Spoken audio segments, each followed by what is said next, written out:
दोस्तों, आज हम संसद की बात करेंगे जो अनुच्छेद 79 में है। तो सबसे पहले जो संसद की बात होती है कि संसद की जननी ब्रिटेन। संसद के 3 अंग हैं, लोकसभा, राज्यसभा और राष्ट्रपति। और संसद के जो सदन हैं उनकी संख्या 2, लोकसभा और राज्यसभा। जो संसद की कार्यवाही का प्रारंभ होता है जन गण मन से होती है और समापन वंदे मातरम से। तो हम जो लोकसभा को हाउस ऑफ पीपल कहते हैं, राज्यसभा को काउंसिल ऑफ स्टेट कहते हैं और राष्ट्रपति को प्रेसिडेंट कहते हैं।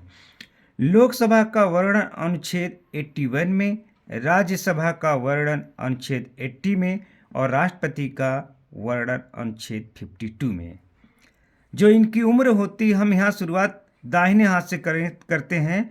तो लोकसभा के सदस्यों की उम्र कम से कम 25 साल, राज्यसभा के सदस्यों की उम्र कम से कम 30 साल, राष्ट्रपति की उम्र कम से कम 35 साल। अब इनकी क्या होता है कि कार्यकाल, तो लोकसभा के सदस्यों का कार्यकाल 5 साल, राज्यसभा के सदस्यों का कार्यकाल 6 साल और राष्ट्रपति कार्यकाल 5 साल। लोकसभा जहां एक अस्थायी सदन है, वहीं पर राज्यसभा एक अस्थायी सदन है। प्रत्येक दूसरे वर्ष 1/3 सदस्य सेवानिवृत्त हो जाते हैं और उतने ही सदस्य चुन करके आ जाते हैं। तो वर्तमान में राज्यसभा में 245 सदस्य हैं, जिसमें 233 राज्यों से और 12 राष्ट्रपति द्वारा मनोनयन किए जाते हैं।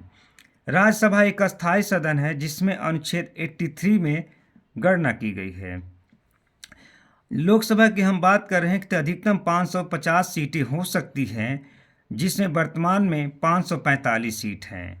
राज्यों से प्रतिनिधि 530 आते हैं, केंद्र शासित प्रदेशों से 20 और वर्तमान में केवल 13 ही आ रहे हैं।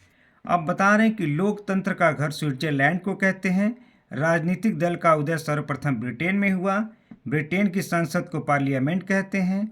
अमेरिका की संसद को कांग्रेस कहते हैं। चीन की संसद को राष्ट्रीय जन कांग्रेस कहते हैं। अफगानिस्तान की संसद को शूरा कहते हैं।